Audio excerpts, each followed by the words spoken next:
Hello student, आज आपका फिर से स्वागत है हमारे YouTube channel make future with science by Sushil. आज मैं आपके सामने कक्षा 8th की मैथ विषय लेकर के हाजिर हुआ हूँ। आज अपन कक्षा 8th के जो मैथ विषय है उसके अंदर जो एक्सरसाइज 2 है उसको रीड करने वाले हैं, अध्ययन करने वाले हैं, जिसका नाम है एक चर वाले रैखिक समीकरण।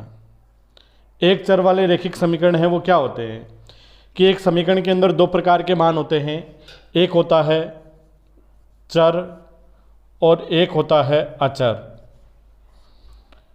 चर वो मान होते हैं जिसके अंदर ए से लेकर के और जेड तक के शब्द आते हैं, और चर वो मान होते हैं जिसमें 0 से लेकर के 9 तक के कोई भी अंक है वो हो सकते हैं।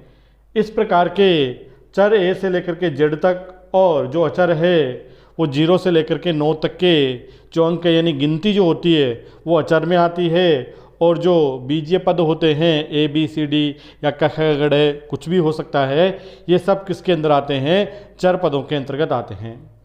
इस रैखिक समीकरण का मतलब क्या है कि किसी समीकरण के अंदर एक समता का संबंध पाया जाता है। समता का मतलब होता है कि उसके अंदर एक वाम पक्ष होता है और एक दायां पक्ष होता है, यानी लेफ्ट हैंड साइड और राइट हैंड साइड दोनों ओर का मान है वो इक्वल होता है। अगर अपन किसी चर का मान निकाल करके उसमें रख देते हैं तो समता के द्वारा उस समीकरण के वाम पक्ष और जो दायां पक्ष है उन दोनों को बराबर किया जा सकता है।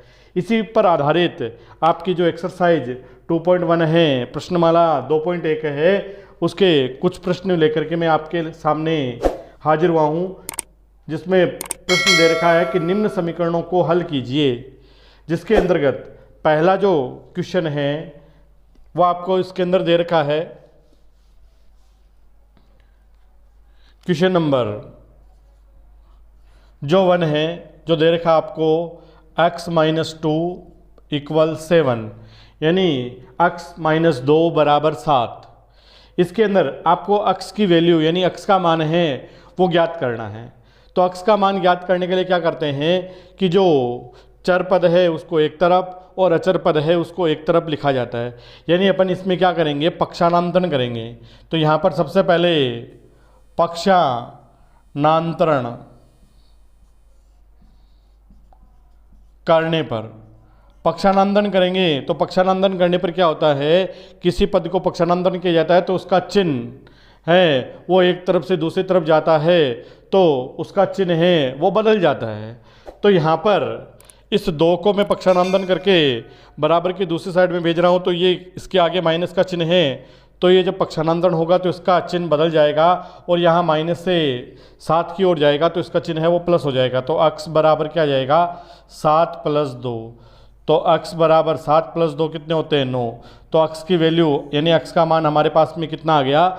9। अगर मैं x की जगह 9 रखता हूँ तो 9 में से 2 घटाता हूँ तो 7 = 7। अभी मैंने बताया था कि किसी रैखिक समीकरण में एक समता का संबंध होता है। समता का मतलब होता है कि उसका दायां पक्ष और बायां पक्ष है वो क्या होता है? हमेशा बराबर होता है।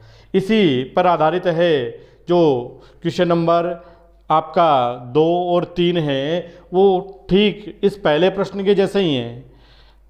इसके बाद में जो क्वेश्चन नंबर 4 है वो थोड़ा सा अलग है। उसके अंदर आपको दे रखा है कि 3/7 + x = 17/7, यानी आपको अब यहाँ पर जो मान दे रखा है वो भिन्न में दे रखा है, अचर पद का मान। आपको x की वैल्यू यानी x का मान निकालना है।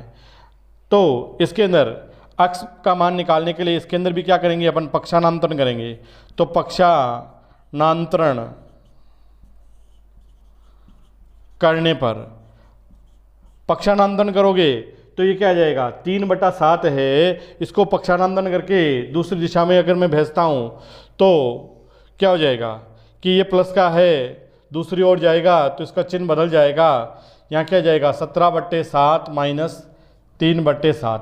अगर आपको कोई पद है वो भिन्न के रूप में अगर दिया हुआ है भिन्न के रूप में अगर दे रखा है तो भिन्न का अगर उसको जोड़ना है या घटाना है तो उसका आपको एलसीएम यानी लघुत्तम समापवर्त्य निकालना होता है।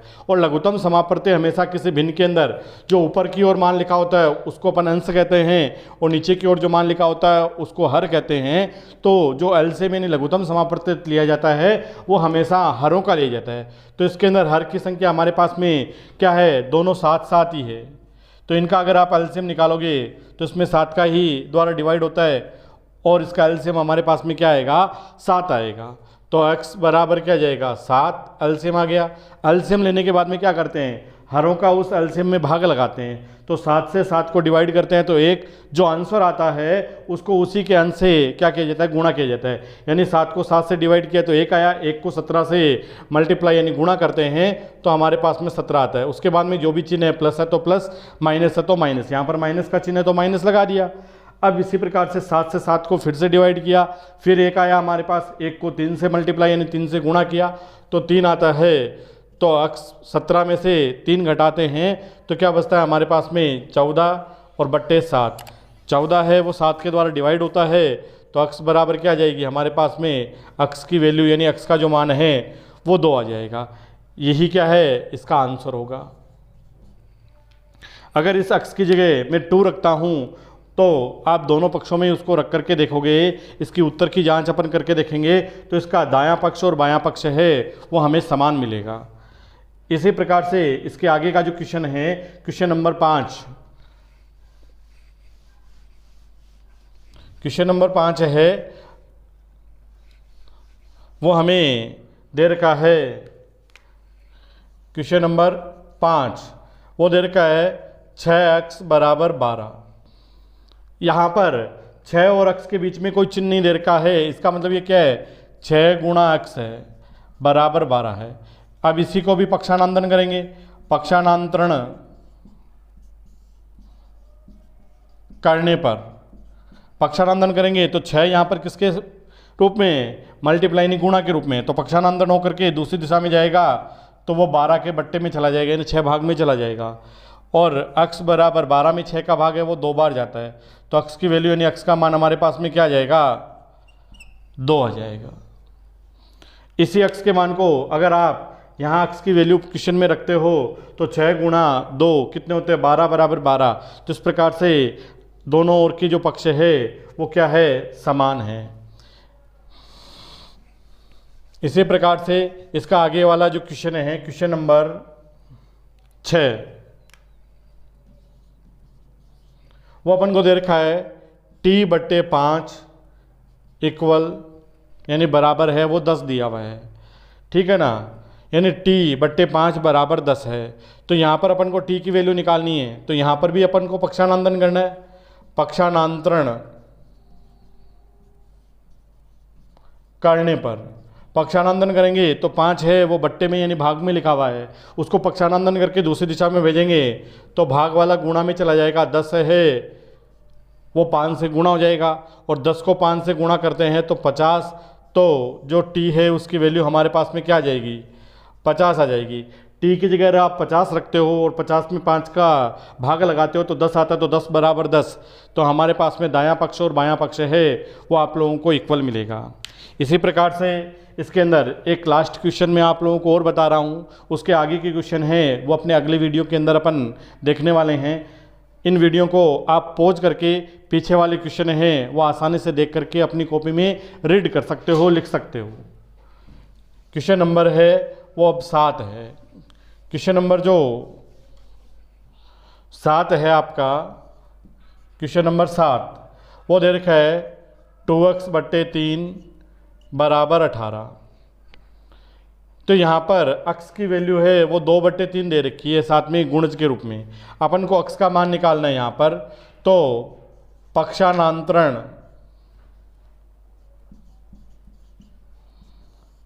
करने पर पक्षानंदन करेंगे तो सबसे पहले इस 3 को पक्षानंदन करता हूँ मैं, तो 2x का 2x आ जाएगा, ये 3 डिवाइड में है तो उस ओर जाएगा तो गुणा में हो जाएगा यानी भाग का गुणा में। इसी प्रकार से अपन को 2 गुणा के अंदर दे रखा है तो ये दूसरी साइड में जाएगा तो x 18 × 3/2 18 को 3 से गुणा करते हैं, 18 को 3 से गुणा करते हैं तो हमारे पास में 18 का पाड़ा 3 बार बोलिए, 18 3 54 होते हैं, और उसको 2 से डिवाइड करते हैं अपन, तो 2 से डिवाइड करने पर यानी 54 है, इसके अंदर आप 2 का भाग लगा दीजिए, तो 2 एकम 2, 2 दूनी 4, हमारे पास में घटाने पर शेष वाला 1 रह गया, आगे वाला पद उतारा 4, 14 में 2 का भाग कितनी बार जाता है, 7 बार जाता है, तो हमारे पास में x की वैल्यू कितनी आ जाएगी, 27 आ जाएगी। तो इस प्रकार से इन प्रश्नों को आप लोगों को हल करके दिखाना है। तो इस प्रकार से इन प्रश्नों को आप अपनी जो नोटबुक है उसके अंदर हल कीजिए। इसके आगे वाले क्वेश्चन हैं वो मैं आगे वाले वीडियो में लेकर के आपके पास में फिर से हाजिर होऊंगा। आप हमारे चैनल को सब्सक्राइब कीजिए, लाइक कीजिए, कमेंट कीजिए और शेयर कीजिए। इसी के साथ धन्यवाद।